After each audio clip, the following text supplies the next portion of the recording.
Yan. Nanganguha ng bayabas. Kaupo lang.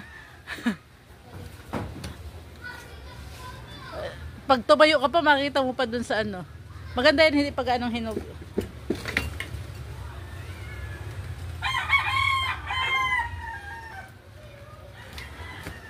Dito pa sana, okay lang, hindi natin ano eh. Di kaya. Masyado nang mataas ang ano dito. Madami ng benefits ang ano eh.